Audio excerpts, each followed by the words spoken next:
여러분, AI, 청정에너지, 그리고 중공업. 이 세 가지가 전혀 상관없어 보이시죠? 그런데 이들이 하나로 엮이면서 거대한 미래를 만들고 있습니다. 오늘은 바로 그 이야기를 한번 해볼까 합니다. 자, 그럼 질문부터 하나 던져볼게요. 요즘 가장 뜨거운 세 가지죠. AI, 풍력, 그리고 원자력. 이 셋을 하나로 묶는 공통점이 과연 뭘까요? 한번 생각해 보세요. 혹시 소프트웨어나 반도체 같은 걸 생각하셨나요? 정답은요. 생각보다 훨씬 더 기본적이고 아주 강력한 겁니다. 바로 강철이에요. 그것도 그냥 강철이 아니라 어마어마한 힘으로 수없이 두드려서 만든 바로 그 단조강철입니다. 그리고 이 모든 이야기의 중심에 이 단조강철을 가지고 미래를 만드는 한 회사가 있습니다. 바로 다가올 시대의 핵심적인 역할을 할 한국의 거대한 기업이죠. 자, 첫 번째 퍼즐 조각입니다. 완벽한 에너지 폭풍. 부제는 AI의 끝없는 전력 수요가 세계를 재편하는 방식이죠. 지금 말 그대로 에너지 폭풍이 몰아치고 있는데요. 그 진원지가 바로 AI입니다. AI 데이터 센터들이요, 정말 전기를 먹는 하마 같아요. 이 엄청난 전력 수요를 감당하려면 당연히 뭔가 새로운 에너지원이 필요하겠죠? 그것도 깨끗한 에너지원이요. 두 번째 이야기, 바람이 벼려낸 거인입니다. 당신은 아마 들어본 적 없는 글로벌 리더, 태옹 이야기. 자, 그럼 이 거대한 변화의 한가운데 있는 회사는 과연 어디일까요?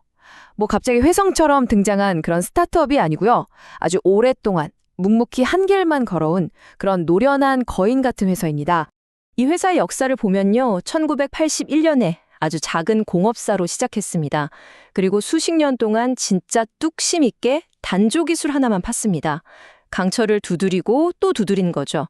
그 결과가 2000년대에 나타나기 시작하는데요. 거대한 풍력 터빈 아시죠? 거기에 들어가는 핵심 부품 분야에서 세계 1등이 됩니다. 대단하죠? 그리고 2016년, 이건 정말 중요한 전환점인데 아예 원재료인 쇳물부터 직접 만들기 시작해요. 완벽한 수직 계열화를 이룬 겁니다. 그리고 이제 2026년을 바라보면서 다음 목표를 설정했는데 그게 바로 차세대 원자력입니다. 자, 세 번째는 수직 계열화라는 이점. 태웅의 전략적 초능력을 파헤쳐 보겠습니다. 제가 방금 수직 계열화라는 말을 썼는데 이게 바로 이 회사의 진짜 초능력이거든요. 이게 대체 뭘까요? 아주 간단해요. 생산의 모든 단계를 회사가 직접 다 하는 겁니다. 보시면 1단계 제강. 그냥 쇠를 사오는 게 아니라 아예 쇳물부터 직접 만드는 거예요. 그리고 2단계 단조. 그 쇳물을 굳혀서 만든 쇳덩이를 엄청난 힘으로 두드려서 모양을 만들고요.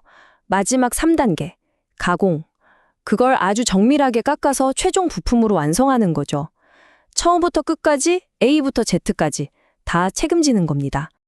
이게 왜 그렇게 중요하냐면요. 한번 비교를 해볼게요. 보통 다른 회사들은 어떨까요? 과거의 방식이죠. 강철을 다른 데서 사와야 해요. 그럼 원자재 가격이 막 오르면 그대로 비용 부담이 커지는 거죠. 공급망이 불안정해지면 생산에 차질이 생기고요. 근데 태용의 방식은 완전히 달라요. 2016년부터 직접 만드니까 원가가 안정적이죠. 시장 변화에 아주 빠르고 민첩하게 대응할 수 있고요. 무엇보다 처음부터 끝까지 직접 만드니 품질은 말할 것도 없겠죠. 완벽하게 컨트롤이 가능한 겁니다. 네 번째, 소형 원자로의 약속입니다. 소형 모듈 원자로로 차세대 동력을 공급하는 이야기죠. 이렇게 탄탄한 기반을 닦아놓고 이 회사는 이제 만족하지 않고 새로운 미래를 보고 있습니다. 풍력을 넘어서 이제는 차세대 원자력 시장에 뛰어든 거죠. SMR, 이거 요즘 뉴스에서 많이 들어보셨을 거예요. 스몰 모듈러 리액터의 약자죠? 기존의 거대한 원자력 발전소를 생각하시면 안 되고요. 이건 뭐랄까, 레고 블록처럼 공장에서 표준화된 모듈을 착착 만들어서 필요한 곳에 가져가서 조립하는 방식이에요. 그래서 훨씬 작고 안전하고 또 유연하게 설치할 수 있습니다. 그래서 다들 청정에너지 시장의 게임 체인저가 될 거라고 말하는 거죠. 놀라운 건 태웅이 이미 이 시장에 뛰어들었다는 겁니다. 캐나다에서 진행되는 SMR 프로젝트의 핵심 부품을 공급하기로 계약을 따냈어요. 이게 정말 대단한 게 이 프로젝트가 총 4개의 원자로를 짓는 건데 그중 첫 번째 물량을 따낸 거거든요. 이게 뭘 의미하겠어요? 그렇죠. 나머지 3개에 대한 추가 수주 가능성도 아주 높다는 뜻입니다. 이미 기술력을 인정받은 셈이니까요. 5번째, 차트가 말해주는 것입니다. 시장은 태웅의 미래에 어떻게 투표하고 있을까요? 자, 이런 미래에 대한 기대감, 이건 그냥 그랬으면 좋겠다 하는 희망사항이 아닙니다. 아주 냉정한 시장, 특히 주식 시장이 이미 반응을 보이기 시작했어요. 차트를 한번 같이 보시죠. 작년 8월에 주가가 고점을 찍은 후에 사실 거의 50% 가까이 조정을 받으면서 좀 힘든 시간을 보냈습니다. 그러다가 작년 12월쯤 드디어 하락을 멈추고 바닥을 다지는 모습이 나타나요. 그리고 올해 1월에 이 단기 하락 추세를 깨고 위로 고개를 들기 시작합니다. 뭔가 분위기가 바뀌고 있다는 신호죠. 근데 진짜 중요한 건 이겁니다. 기술적으로 분석해보면 주가가 바닥을 한 번, 그리고 2번 찍고 올라가는 W자형, 즉 쌍바닥 패턴이 만들어졌어요. 이건 보통 아주 강력한 상승 반전 신호로 보거든요.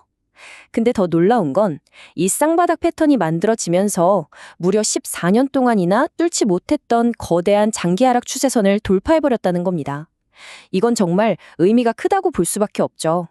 그럼 이 중요한 시기에 주가가 바닥을 다지고 추세를 돌파할 때 대체 누가 주식을 산 걸까요? 데이터를 뜯어보니까 아주 흥미로운 점이 발견됩니다. 바로 외국인 투자자들이었어요. 개인 투자자들이 파는 물량을 외국인들이 집중적으로 꾸준히 사모았던 겁니다. 뭔가 이 회사의 미래 가치를 먼저 알아본 거죠.